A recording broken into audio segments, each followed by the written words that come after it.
Okay, Howie Roseman low-key admitted that he tried to get Myles Garrett. Meanwhile, he told us why he traded for Michael Carter II, Jair Alexander, and Jaelan Phillips. He also said one of the cornerbacks can play safety. So much to break down, including the Green Bay Packers losing one of their best offensive players for the year, plus other guys banged up too. And although the trade deadline is over, the Eagles did make one of my favorite roster moves of this season. What is going on, everybody?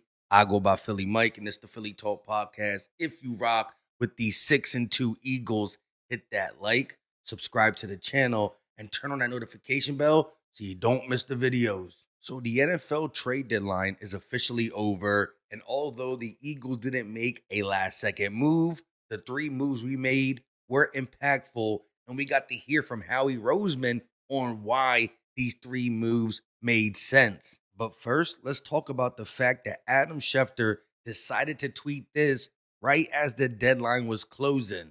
As expected, Eagles wide receiver A.J. Brown has not been and will not be traded by today's deadline. Duh. We've been trying to tell the likes of Deanna Rusani, some of the Eagle haters out there, and some of our fans that thought A.J. Brown was going to be traded that he ain't going anywhere.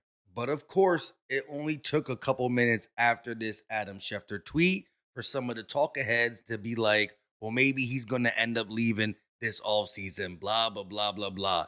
As an Eagle fan, we got to understand that everybody wants to talk about us, the good, the bad, even more if there's any bad, because it gets a lot of attention. On that note, Howie Roseman was asked during the press conference where he was supposed to be talking about the three new Eagles, what's his stance on the A.J. Brown situation, and did you ever consider trading him? Well, would really like to keep this about the guys we acquired, but Tim, I think that when you're trying to be a great team, it's hard to trade great players. And AJ Brown's a great player. He wears the C for a reason. He's an important part of this team, of this organization. He cares about winning. He cares about his teammates, and I think that when you're a team like ours that is looking forward to an opportunity to compete for a championship, you just don't get rid of the guys like that. And so feel very lucky to have him on our team and excited about the second half of the season with him. We tried to tell a lot of people, but it is what it is. A.J. Brown's subliminal messages, cryptic tweets are going to always have people talking, but the real one knows it's just to push the team to get better. It's called tough love. A.J. Brown got a lot of tough love. As for the Eagles' biggest trade acquisition, Jaelan Phillips announced on IG yesterday what jersey number he'll be wearing. And as you can see here, it's number 50. Of course, his number options are limited, but I do think the 50 does hit him pretty well.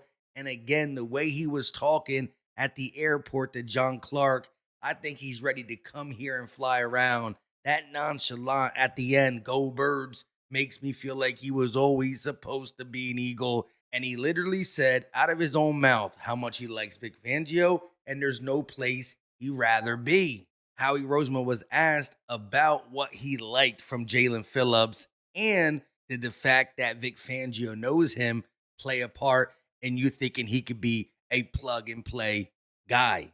All these guys, the process starts with college, and we spent a lot of time with him coming out of college, knowing the person. It's really easy to scout the player. Really, he's got freak ability. He can rush. He can set the edge. He can play in space. He's got a nonstop motor. I think one of the most fun things to do is put on his tape and watch his effort. And when you have the athleticism and the physical ability he has, with the effort he has, and then just going and seeing that he was Walter Payton Man of the Year in Miami, the things that he does in the community. He comes from an unbelievable family, and then obviously Vic was with him. So a lot of times when you're talking to your coaches and you have a vision of how the player is going to fit, you have to have those discussions. But that discussion was really easy with Coach Fangio. I think I just said that discussion was really easy with Coach Fangio. Wow. And I think that it was just for us, where we are as a team, what we believe in is important to winning a world championship and to being a great team. It really wasn't a hard trade to make. A couple things that stood out to me from what Howie Roseman said about the newly acquired edge rusher, Jaelan Phillips. He talked about his non-stop motor, his effort level being just different. And let's not forget how he kept saying freak ability. But what stood out to me the most was what he said about Vic Fangio. He said it was an easy conversation. Hold up. Did I just say I had an easy conversation with Fangio? Now, some people might think, does that mean Howie Roseman and Vic Fangio don't see eye to eye? Not necessarily. But what I think it means more is that when Howie Roseman likes a player, if Fangio don't like him, he's going to tell him, bro, not really good for that position, or I don't see it there, or blah, blah, blah. He's not going to be nobody's yes man. And that's what I love about Vic Fangio, coaching the players, talking to the media, and handling his business. So that being an easy conversation should make you very excited, especially because we all say this: in Vic Fangio, we trust. For those saying this could be another Bryce Huff situation, this is where I push back on the fact that Howie said this is an easy conversation. I'm guessing here, but I believe when Howie Roseman came to Vic Fangio saying we're going to sign Bryce Huff, the conversation wasn't easy. I think Fangio pushed back on the fact that he can't stop the run, that he won't be good in this system, blah, blah, blah, blah, blah. But Howie Roseman said, just try it. I believe you can get him right. And then Fangio eventually said, okay. But that's the difference between an easy conversation and a tough conversation. So don't worry. Jaelan Phillips is a legit Fangio guy who literally is just starting to play his best ball, with the last 5 games being where he got his 3 sacks. Now, before we hear from Howie Roseman on the 2 cornerbacks we traded for, he said one can play safety. Plus, Howie low-key confirms that he was in on the Micah Parsons, but more importantly, Myles Garrett trade. Meanwhile, the Green Bay Packers lost one of their best offensive weapons for the season and also got a couple other guys banged up after the loss to the Panthers. But first, today's episode is sponsored by Aviron, and we got a treadmill that is going to change the game for you, especially if you are like me and think sometimes treadmills could be boring. But before we blow your mind, let's hit quick start and go just to feel how this treadmill works compared to others. You got your analytics on the screen, your speed, your incline, your heart rate, how many miles you ran, all that good stuff displayed on a 22-inch touchscreen. However, the ultra low 4-inch deck for stability is great, especially when you combine that with the impact absorbing CloudStrike deck, which offers advanced shock absorption and a spacious belt for a smooth, comfortable stride every step of the way, which I noticed immediately when I got on the Aviron treadmill. But a couple minutes in, a couple miles in, and I was starting to get bored. But this is where Aviron is different. They got so much for you to do. Explore immersive worlds and gamify programs that turn exercise into something you enjoy and look forward to. You're 2.5 times more likely to stick with a gamified fitness routine than a traditional workout. Hit milestones, unlock achievements, and earn rewards that keep you motivated and coming back for more. Especially when you find out there's over 1,000 different gamified programs. Each one is different, but the controls are simple. Just do your workout. Speed up when it tells you, incline when it tells you, decline, or slow down. It keeps your workout funky, fresh, and interesting. But Aviron still got more to offer. You can scroll, like I said, you see the competitions, the power play, but look at the coach classes. Literally, get a female, get a guy. There's so many different types of coach classes. You can take beginner ones, pro ones. You can even verse other people. Like I said, this treadmill will keep you busy learning and feeling good about your workout. But say you want something more laid back and chill. Well, Aviron got you covered there too, as they have a virtual section where you can pick any setting that you probably can think of, whether it's outdoors, a different country, in the woods, on the beach. You just click it and you run through that virtual landscape. And the sound effects are crazy. My basement is too loud, so we can't play them, but you hear the birds chirping, the wind blowing. Depending on where you are running, you hear them sound effects. You can hear the dirt like kick up. You see the two speakers on each side of the screen. By the way, the 22-inch touchscreen display is beautiful. Cars going by you if you pick this setting. I think this is France. Again, this is my wife's absolute favorite. My favorite is you can pick your favorite streaming service. Yes, they got Netflix, they got YouTube, TikTok. So if you're working out, you could be listening to your favorite YouTuber, Philly Mike. So scan the QR code in the top right corner, then use the code Philly50 so you can get an additional $50 off all their products. Once again, use code Philly50 after scanning the QR code or clicking the link in the description. I want to thank Aviron for sponsoring today's video. But like I said, I absolutely love it. Back to the Eagles, who did make a roster move yesterday by opening the practice window for Nolan Smith. They released Patrick Johnson from the active roster and Terrence Marshall from the practice squad. Y'all don't know how excited I am that Nolan Smith is finally back. He hasn't played since week 3. It is about to be week 10 versus the Green Bay Packers. Last time he played the Packers, he had 2 sacks. So he's definitely going to be looking forward to this. And what used to be a weakness now is a strength. You got Nolan Smith, Jaelan Phillips, Jalix Hunt, BG, and now Josh Uche, who once upon a time was the second best pass rusher for a couple weeks straight. He's now the 5th best pass rusher, depending on how up to speed BG is. But I love the new rotation. Everybody gonna be super hungry. And Green Bay is gonna get to see the new Eagles defensive line rotation firsthand Monday night when the Eagles go to Green Bay. But the crazy thing is, they have a bunch of injuries. The most concerning is star tight end Tucker Kraft, who had to be carted off the field due to a knee injury. His status for next week's game is uncertain, but the Packers can only hope it's not a long-term issue. Well, the results are in, and he did tear his ACL. Prayers in the chat for Tucker Kraft. I don't root for injuries, but that is a big blow to the Packers not having a weapon versus an Eagles defense, especially with Kraft being one of them guys who can catch and block. With the Eagles sending this type of rotation, it's going to be very hard for the Packers to handle. But that's not all. Green Bay also lost first-round wide receiver Matthew Golden to a shoulder injury, defensive tackle Kobe Wooden to a shoulder injury, and left guard Aaron Banks to a stinger. Running back Josh Jacob and wide receiver Christian Watson also briefly exited the game but returned. As of now, we only know that Tucker Kraft is out for the season and won't play versus the Eagles. I'm not sure about the offensive lineman, defensive lineman, and wide receiver, but they did not only lose to the Panthers, but they got banged up. And now they got the Super Bowl champs coming in their crib. I don't know. Flipping things over to what Howie Roseman said about the cornerback position, he was straight up asked, how does he feel about the cornerback position now than he did a couple weeks ago?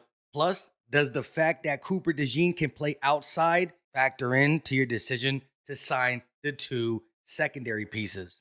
Yeah, I think the first half of the season showed us how important corner depth is. We had a bunch of games here where, we didn't have our full complement of guys, and it's a position that you need to have a bunch of guys here for the amount of games that we're trying to play. And so when these opportunities came about, first with Michael, Michael's another guy that we knew really well coming out of college, and then just like Vic with Jaelan, obviously Joe Douglas is here, and he had a lot of experience with the person. And so, when you go and you watch someone and then you go talk to someone who's been with someone whose opinion you trust, whether it's Vic or Joe or CP with Jair, and you see things the same way and they're telling you about the person, that makes you more confident in what you're getting. And what we're really trying to do is we're trying to be able to match up with all kinds of shapes and sizes at the wide receiver position in the secondary. When you have guys who can do that, it just gives you so much flexibility. When you're going to play different teams and the different types of receivers they have, the different types of tight ends, even backs coming out of the backfield. And When you talk about Michael Carter, the guy has played an elite level inside, so that gives you flexibility there. Incredibly sharp guy. Joe Casper coached him at Duke. He could play safety, which is really important. I think that, we've always had that piece of a guy who could play nickel and also come into the game and play safety. Last year we had that with Avante. And so it gives that flexibility. Obviously, Coop, incredible player and somebody who can play really anywhere in the secondary. So it gives you those matchups. Did you just ask about Michael, or you asked about both pieces? Just how differently you felt about the room in general with those guys, but yeah. And then, with Ja, I remember just when he signed in June with Baltimore, thinking what a great signing by them. And obviously, it didn't work out for the way that he wanted or that they wanted, or he wouldn't have been available to us. But the relationship we have with Baltimore and being able to have honest conversations and understanding what he went through a little bit in training camp and getting back to health. Obviously, missed a lot of time last year, and then just really doing a deep dive on him and how successful he's been, what we thought of him last year, when we were in Brazil playing them, and then for the first part of the year, and then having CP who's with him and getting to know the mindset of the player. And so, sometimes, you get in this league, you acquire information, you watch everything, and you feel like, hey, the risk is worth the reward here. And I think when you talk about still a young guy, knowing where his health is at now, feeling healthy, feeling good, we felt like the risk was worth the reward with him. A lot to unpack from what Howie Roseman said, but let's start with Michael Carter II. He said Joe Douglas drafted him, knew him. They loved his tape as an elite inside guy, talking about the slot, nickel position, all the same thing. That being said, he compared him to Avante Maddox, in which he could go back and play safety as well, which is important because we talked about possibly getting safety depth. So with Michael Carter II, you get a backup slot corner and safety for a position where if Cooper DeJean goes down, do we really want to see Perry Nickerson? Not really. And if Andrew Makuba goes down, who's to say Sidney Brown can even stay healthy enough to finish out what Andrew Makuba couldn't finish out? Both these guys have been nicked up already in their young career. So Michael Carter II just gives you that versatility. Like Howie Roseman says, wide receivers come in all shape and sizes. And big guys, small guys, they be going inside and outside too. So it's just good to be versatile at that position. As for Cooper DeJean moving out, he said that Coop can play anywhere in the secondary. I believe we all believe that. But Cooper DeJean being the best nickel corner, I think Fangio wants to keep him there unless something really transpires where we're like, okay, we need Cooper outside, at least for this game or for the playoffs. We just can't deal with the revolving door anymore. That's the only way I see Vic Fangio pulling the trigger. Other than that, he loves him as a Swift Army knife. Again, in a Fangio defense, the nickel corner be getting safety responsibilities, linebacker responsibilities, corner responsibilities. Fangio puts a lot on their plate, and that's why he loves Cooper DeJean being that guy. Lastly, he mentioned Jair Alexander, and he said the crazy thing is when the Baltimore Ravens signed him in June, he thought that was a good signing. So he understands that he didn't have a good start to the 2025 season with the Ravens, but he also talked about the honest conversation, whether it was about his injuries, the knee maintenance he had. The honest conversation then made Howie Roseman, with all the information, decide to pull the trigger. And again, he talked about it was a low risk, high reward, because if we get him back to the potential he had in Green Bay with Christian Parker as his DB coach, who vouched for him, it's a home run hit. And if not, it's a 7th for a 6. So it's not like we'd be losing anything big time. I think both the Michael Carter II and Jair Alexander picks were smart. Lastly, listen to the question that was asked, because to me, it low-key tells me that Howie Roseman kind of was in on the Myles Garrett sweepstakes.